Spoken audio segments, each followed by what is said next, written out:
brainstorm. We're going to do something called a SWOT. So SWOT, strengths, weaknesses, opportunities, threats. What we're going to do is we're going to do a SWOT for the species, human beings. How to communicate this message of unity, but also this understanding of we all have 100% subjective reality, and what is the most relevant strategy in terms of coming together in humanity, in flow, and what new business looks like, what marketing looks like. There's nothing out there that's not impacted by in here. So the way we do SWOTs could use a bit of an upgrade.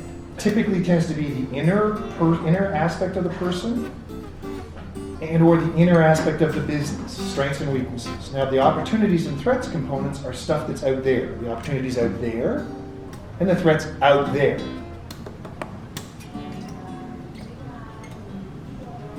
This is one of those moments where I'm anticipating that, saying, okay, do we have any cuss words or anything? Like, holy crap.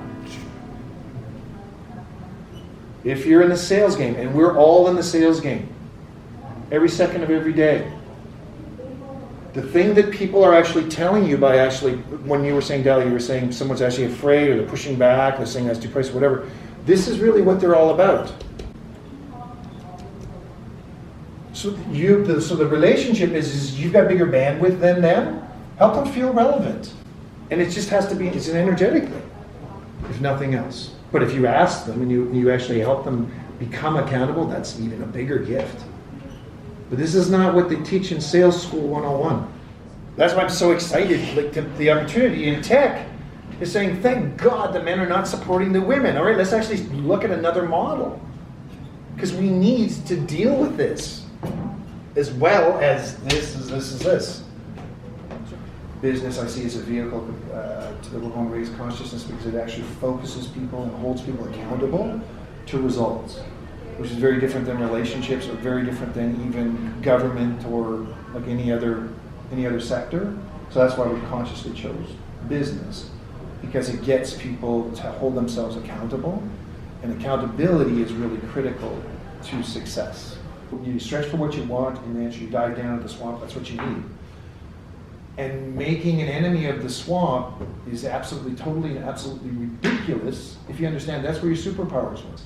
The best salespeople are open-hearted, constantly, and openly connected. Openly connected, not head, not a great word. Like we're not in the business of rescuing anyone. What we're doing is enabling someone to realize their full potential. And holding them accountable. And holding them accountable to realizing their superpower. Some place where they ding you, and they go, you stupid arse, that's you. They piss you off, that's you. They get you to, in some way, respond in fear, that's you. Now there's an introduction to this concept of magic and what we're calling your capacity to flow. Now when we look at individuals who have really hit it big, research is no longer actually looking at smarts and hard work. They're looking like, what the hell? There's something else going on. So what was relevant 5 years ago, 10 years ago, is not as relevant anymore.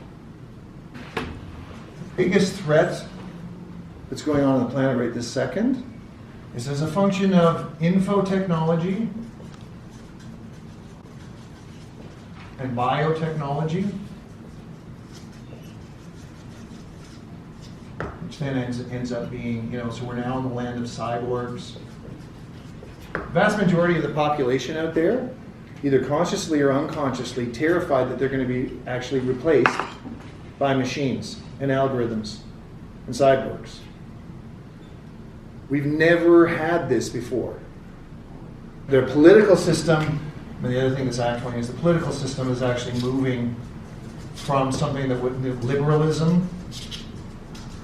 We thought fascism was a thing. We actually eliminated that. Communism was a potential through 60s, 70s, 80s. We eliminated that. This was the hope, and that's now with Brexit and Trump's been eliminated.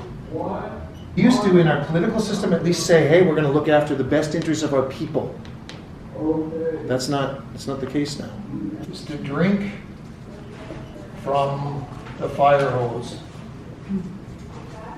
of digital. And the other thing is avoid pain. So I'm on purpose starting with what typically a business person would say, no, don't start on the negative stuff. I mean, I love the comment, if you think change is hard, try being irrelevant.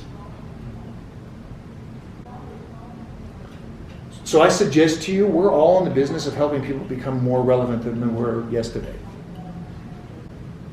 By getting in touch with who they really are, by helping them open up their heart, helping them actually on the path, helping them stretch.